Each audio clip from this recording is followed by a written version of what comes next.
Love जिहाद जैसा एक डिस्कोर्स है, उसको लेकर के पहले उन लॉज को पास किया गया। उन लॉज में ये बोला गया कि आप अगर शादी के लिए या किसी भी और रीज़न से कन्वर्ट करते हैं तो उसको शादी या इस तरह के रीज़न से कन्वर्ट करते हैं तो उसको इलीगल माना जाएगा। इस तरह के डिस्कोर्स के चारों तरफ इन लॉज को लेजिटिमाइज किया गया। लेकिन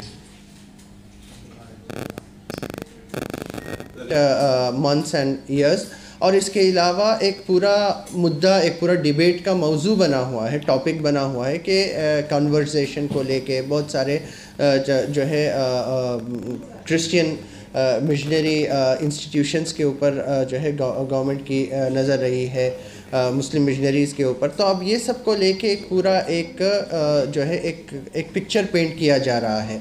तो अभी ये इसकी हकीकत क्या है, इसके अंदर कितनी सच्चाई है, कितना एक्चुअली जो है कॉन्वर्जेशन को लेके इंडिया के अंदर काम हो रहा है, कितने लोग एक्चुअली बाई मॉडिफाइड इंटेंशंस और मॉल प्रैक्टिस लोगों को बहका के जो है किया जा रहा है। तो ये भी एक अहम चीज़ है, इसकी कितनी हकीकत है, बिकॉज इसके बेसिस पे डिफरेंट कम्युनिटीज़ के दरमियान जो है नफ़रत का माहौल बनाया जा रहा है। तो इसको एड्रेस करते हुए करना बहुत ज़रूरी है। तो इस हवाले से ये भी एक अहम एरिया दिख रहा था। तो इस हवाले से CERT ने इसके ऊपर जो है ये रिसर्च का काम किया। सेकेंड एरिया इस हवाले से जो है बहुत closely tied to this larger narrative, larger picture that is being painted is the issue of population growth. कि इंडिया के अंदर सर्टन कम्युनिटीज़ के अंदर जो है पॉपुलेशन ग्रोथ बहुत ज़्यादा बढ़ रहा है, डेमोग्राफिक एंग्जाइटी जो है फैलाई जा रही है कि इंडिया का डेमोग्राफिक बैलेंस वो हो रहा है और certain communities would be are reproducing at higher rate और दे विल टेक ओवर। ये सब चीज़ें जो है बनाई जाए। बस इसकी कितनी हकीकत है इस हवाले से देखते हैं। तो CERT इसका एक जो स्टैंडिंग इनिशिएटिव है, पार्लियामेंट वॉच तो लेजिस्लेशंस और पॉलिसी इंटरवेंशन के लिए ये काम करता है। तो इसके तहत ये दो काम हुए और इस हवाले से जो है CSI ऑफ इंडिया का इसके साथ कोलैबोरेशन रहा है। तो अब मैं इनवाइट करता हूँ जनाब फवाद शाहीन साहब, डायरेक्टर CERT, कि वो ये जो दो ब्रीफ्स रेडी हुए हैं रिसर्च बुकलेट्स, इसके बारे में जो है मोर इन डेप्थ जो है ब्रीफिंग आप लोगों के सामने रखें। शुक्रिया, thank you all for being here. And आज का हमारा जो ये डिस्कशन है, this is particularly in the context of, जैसा कि हम ये बात कर रहे थे, a number of legislations which have been proposed recently, जिसमें कि बहुत ज़्यादा डेमोग्राफी को लेकर के, पॉपुलेशन को लेकर के एक एंग्जाइटी हमको दिखती है। और मुल्क की पॉलिटिक्स में इन बिल्स के थ्रू या इन डिस्कशंस के थ्रू नंबर की, ख़ास करके एक मेजॉरिटेरियन एंग्जाइटी को इंट्रोड्यूस करने की कंसिस्टेंटली कोशिश की जा रही है। और जो दो कानून हैं जिनकी एक लंबी जर्नी है, एक पर्सपेक्टिव है एंटी कन्वर्जन लॉज का और एक पर्सपेक्टिव है पॉपुलेशन कंट्रोल बिल्स का। ये दो इस तरह के कानून हैं जिनको लेकर के एक तवील बहस मुल्क में चलाई जा रही है और मोस्टली ये बहस फैक्ट से और रियलिटीज़ से बहुत डिस्कनेक्टेड है और कुछ रेटोरिक्स के ऊपर बेस करके चल रही है। तो सबसे पहले तो जो एंटी कन्वर्जन लॉज का मसला है, जैसा कि हम सब जानते हैं कि हिंदुस्तान के अलग अलग स्टेट्स में एंटी कन्वर्जन लॉज आज से नहीं, एक लंबे ज़माने से एग्जिस्ट करते हैं। और इन एंटी कन्वर्जन लॉज के साथ साथ इंडिया में एक फ्रीडम ऑफ रिलीजन भी एग्जिस्ट करता है और हमेशा कोर्ट्स के थ्रू और हमारे लीगल पॉलिटिकल डिस्कोर्स में ये एक एक्सेप्टेड चीज़ रही है कि हिंदुस्तान में आपको जो फ्रीडम ऑफ रिलीजन है वो फ्रीडम अपने बिलीफ का भी है और साथ में उस बिलीफ को प्रैक्टिस करने के साथ साथ प्रोपगेट करने का भी है। ये कॉन्स्टिट्यूशनली प्रोटेक्टेड है।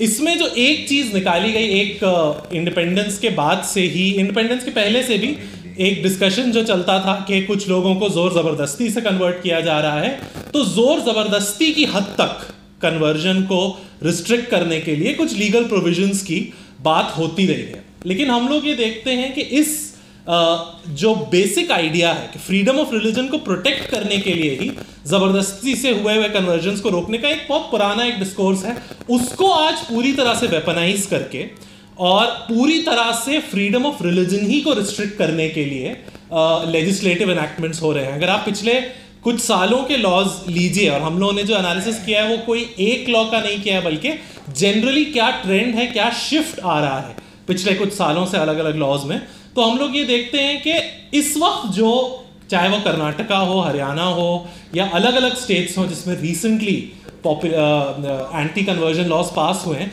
उन सब में कॉमनैलिटीज क्या है? कॉमनैलिटी पहली बात तो ये है कि वो लव जिहाद जैसा एक डिस्कोर्स है, उसको लेकर के पहले उन लॉज को पास किया गया। उन लॉज में ये बोला गया कि आप अगर शादी के लिए या किसी भी और रीज़न से कन्वर्ट करते हैं तो उसको शादी या इस तरह के रीज़न से कन्वर्ट करते हैं तो उसको इलीगल माना जाएगा। इस तरह के डिस्कोर्स के चारों तरफ इन लॉज को लेजिटिमाइज किया गया। लेकिन जब आप इसको पढ़ते हैं तो एक्चुअली में इन लॉज का लेना देना कोई शादी ब्याह या असल में कोई लव जिहाद की एंजाइटी से रिलेटेड नहीं है, बल्कि उसके पीछे एक ज़्यादा बड़ा इशू है।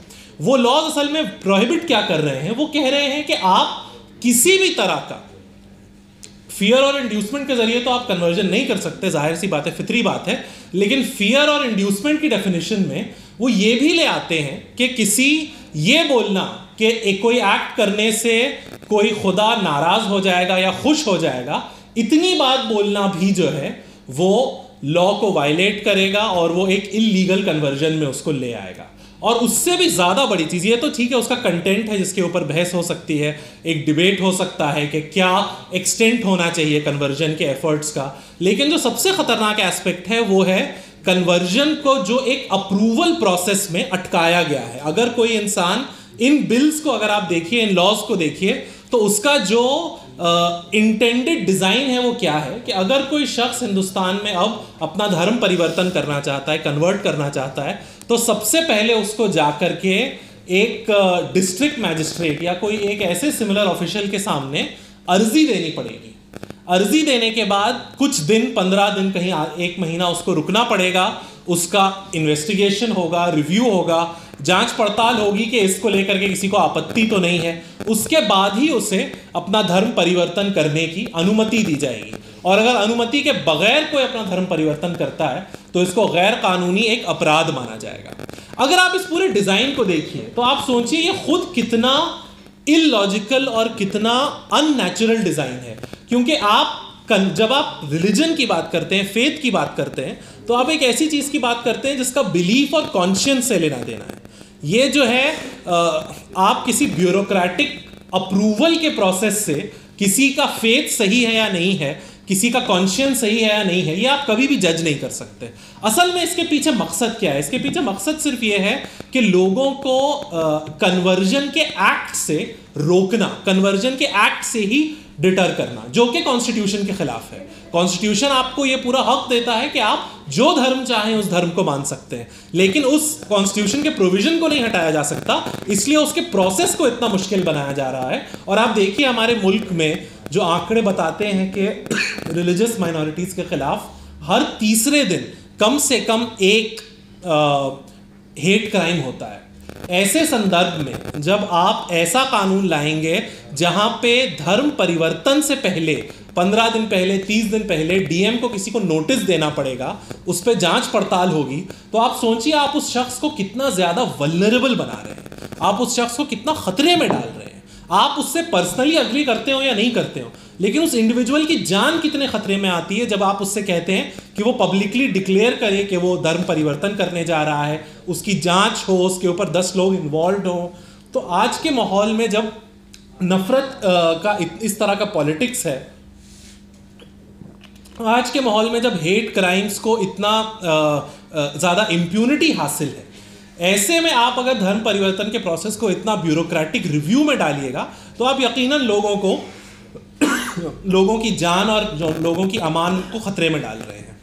साथ में अगर आप इस प्रोसेस के अंदर और आप जाइए तो अल्टीमेटली इसका पर्पस क्या है? अल्टीमेटली इन पूरे लॉस का पर्पस ये है कि जो आर्टिकल 25 और 26 है कॉन्स्टिट्यूशन का, उसको इनइफेक्टिव बना देना।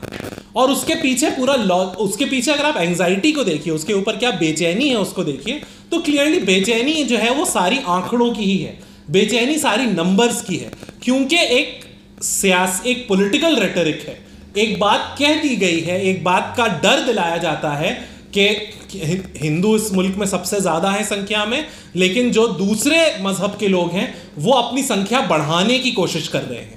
क्योंकि ये एक पॉलिटिकल रेटरिक है, एक सियासी एक जुमला है, एक बुनियाद है जिस पर सियासत की जाती है, उसको जस्टिफाई करने के लिए फिर इस तरह के कानून आते हैं। हालांकि अगर आप कोई भी आंकड़े ले, इंडिया में ना तो आपका सेंसस ये बताता है, ना तो नेशनल सैंपल सर्वे ऑर्गेनाइजेशन के सर्वेज ये बताते हैं, ना तो कोई ऐसा आंकड़ा है जो बताए कि इंडिया में कहीं पे भी बड़े पैमाने पे कन्वर्जन हो रहे हो। कोई लार्ज स्केल रिलीजियस कन्वर्जन का इंडिया में डेटा एग्जिस्ट ही नहीं करता। जो भी होते हैं स्ट्रे केसेस होते हैं, इंडिविजुअल केसेस होते हैं, और ये बताना भी मुश्किल है कि एक्चुअली कितने नंबर में होते हैं, क्योंकि वो इतना छोटा फिनोमिना है।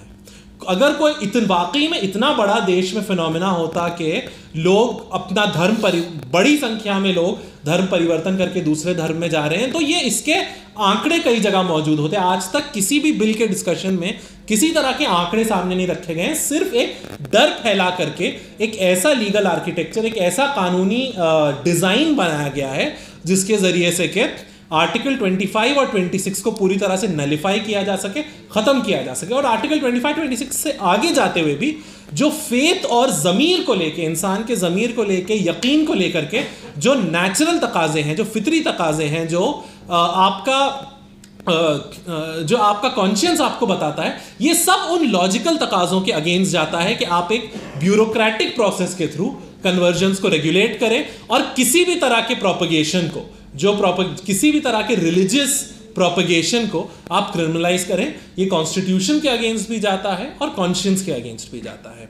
जो दूसरा डिस्कशन देश में चल रहा है, जो जिसके ऊपर वक्तन फवक्तन सियासी शोशे छोड़े जाते हैं, वो है पॉपुलेशन कंट्रोल को लेकर के कानून का। ये एक और कानून है जो कि जिसके पीछे वजूहात दूसरी बताई जाती हैं। वजूहात बताई जाती हैं ह्यूमन रिसोर्स का मैनेजमेंट, वजूहात बताई जाती हैं हमारे नेचुरल रिसोर्सेज कम हैं, लिमिटेड हैं, उनको रेगुलेट करने के लिए, उनको सही से उनका यूटिलाइजेशन करने के लिए, पॉपुलेशन को स्ट्रीमलाइन करने की, कंट्रोल करने की ज़रूरत है। इस तरह की बातें बताई जाती हैं। लेकिन ये एक और ऐसा सियासी शोशा है, सियासी जुमला है, जिसके पीछे असल में जो बेचैनी है वो आंकड़ों की बेचैनी है। और ये जो मेजॉरिटी को डराने की जो सियासत इस वक्त मुल्क में की जा रही है, मेजॉरिटी को ये डर देना कि वो मेजॉरिटी रहेगी या नहीं, वो वाकई में उसका ही बल रहेगा या नहीं, इस आइडेंटिटी को सिर्फ नंबर पे रिड्यूस करने की जो सियासत मुल्क में चल रही है, ये भी उसी का एक एक्सप्रेशन है। आप देखिए हमारे मुल्क में पॉपुलेशन कंट्रोल की पॉलिसी आज से नहीं काफ़ी सालों से है, और अगर आप अगेन आंकड़ों को देखिए तो ये बताते हैं कि पॉपुलेशन कंट्रोल की पॉलिसी लार्जली सक्सेसफुल रही है इंडिया में। ओवर टाइम जैसे जैसे हेल्थ और एजुकेशन को लेकर के इंफ्रास्ट्रक्चर फैला है, अवेयरनेस फैली है, इंफॉर्मेशन फैली है, वैसे वैसे जो पॉपुलेशन का रिप्लेसमेंट का रेशियो होता है, जो ये बताता है कि ऑन एन एवरेज एक औरत ऑन एन एवरेज हिंदुस्तान में कितने बच्चे पैदा होते हैं, तो कहा यह जाता है कि एक स्टेबल पॉपुलेशन पॉलिसी वो है जो 2 के लेवल पे आ जाए। यानी कि एक औरत के अगर 2 बच्चे ऑन एन एवरेज मुल्क में पैदा हो रहे हैं, तो उसको जो डेमोग्राफिक स्टडीज करने वाले लोग हैं वो ये बताते हैं कि वो एक स्टेबल पॉपुलेशन का रिप्लेसमेंट रेशियो है और एक अच्छी पॉपुलेशन पॉलिसी। आज अगर आप हिंदुस्तान में देखिए जो लेटेस्ट एनएसएसओ के आंकड़े हैं, वो आपको ये बताते हैं कि इंडिया में तकरीबन जो रिप्लेसमेंट रेशियो है वो 2.1 तक ऑलरेडी आ चुका है। तो जो इंटेंडेड असर था पॉपुलेशन, बिना किसी ठोस कानून के, बिना किसी कानूनी कार्रवाई किए, सोशल पॉलिसी के थ्रू, स्कीम्स के थ्रू, हेल्थ और एजुकेशन के इंफ्रास्ट्रक्चर को बढ़ाने के थ्रू ऑलरेडी एक स्टेबल पॉपुलेशन पॉलिसी हम लोग अचीव कर चुके हैं। उसके बावजूद बात होती है कानून लाने की, उसके बावजूद बात होती है क्रिमिनल प्रोविजंस लाने की। और किस तरह के क्रिमिनल प्रोविजंस? इस देश में पहले भी इमरजेंसी के वक्त में एक एक्सपीरियंस, एक तजुर्बा हो चुका है, जब जबरदस्ती पॉपुलेशन कंट्रोल को इन्फोर्स करने की कोशिश की गई थी। उसके क्या डिजास्टर्स कॉन्सिक्वेंसेस थे वो आप सब जानते हैं। तुर्कमान गेट यहाँ से बहुत ज़्यादा दूर नहीं है, वो सब वाकयात सब लोग जानते हैं। उसके बावजूद आज हिंदुस्तान में, जबकि आप बेहतर तरीकों से एक पॉपुलेशन पॉलिसी को अचीव कर पा रहे हैं, उस कॉन्टेक्स्ट में भी बार बार पॉपुलेशन कंट्रोल बिल पार्लियामेंट में पेश किया जाता है। ये सरकार को भी पता है कि इस बिल का कोई फायदा नहीं होना, इसीलिए वो बिल्स कभी पास नहीं होते, लेकिन सियासी डिस्कोर्स से उसको कभी भी खत्म नहीं होने दिया जाता। और वो बिल्स किस तरह की वो बिल्स वो एक किस तरह के प्रोविजंस की बात करते हैं। वो ऐसे प्रोविजंस की बात करते हैं कि जहां जो 2 चाइल्ड पॉलिसी का वायलेशन करे जो भी फैमिली, उनको सबसे पहले तो सरकारी स्कीम से डिसइंसेंटिवाइज किया जाए, यानी कि सरकारी जो स्कीम का लाभ है वो उनको काटा जाए। कई जगहों पे इस तरह की बात होती है कि उनको इलेक्शन लड़ने से रोका जाए। कई जगहों पे और तरह के सैंक्शंस की बात होती है। फंडामेंटली जो उनके नागरिक के तौर पे जो अधिकार हैं, उन अधिकारों को कम कर देने की बात होती है अगर 2 चाइल्ड पॉलिसी का वायलेशन हो। और आप देखिए कि इसका असल में असर किसके ऊपर होने वाला है। असर उन्हीं तबकों पे होगा जो कि सबसे ज्यादा उन पॉलिसीज के हकदार हैं, जहां ज्यादा गुर्बत है, जहां एजुकेशन नहीं है, जहां हेल्थ इंफ्रास्ट्रक्चर नहीं है।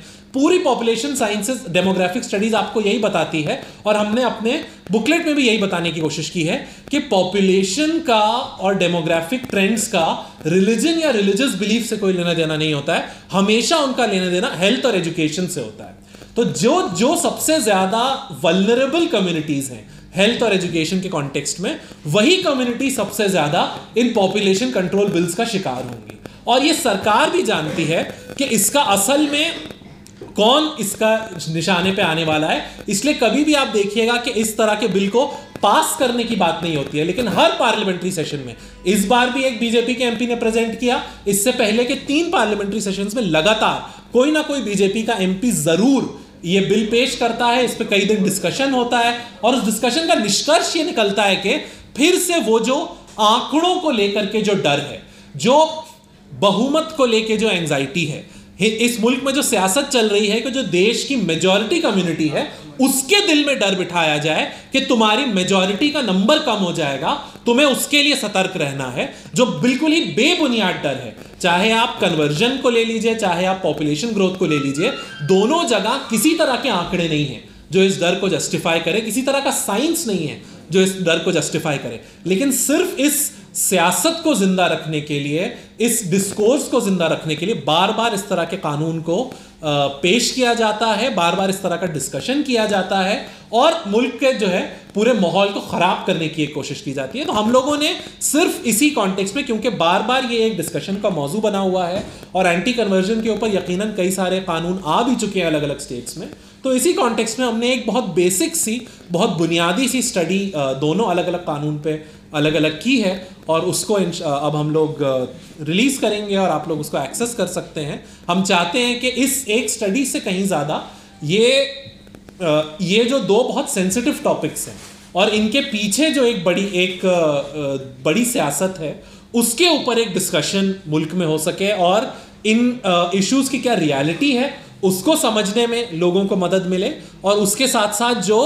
इन बिल्स को लाने के पीछे, इन कानून की बात करने के पीछे जो असल मंशा है, वो मंशा की तरफ भी लोग सोचना शुरू करें, आकलन करना शुरू करें। बहुत बहुत शुक्रिया।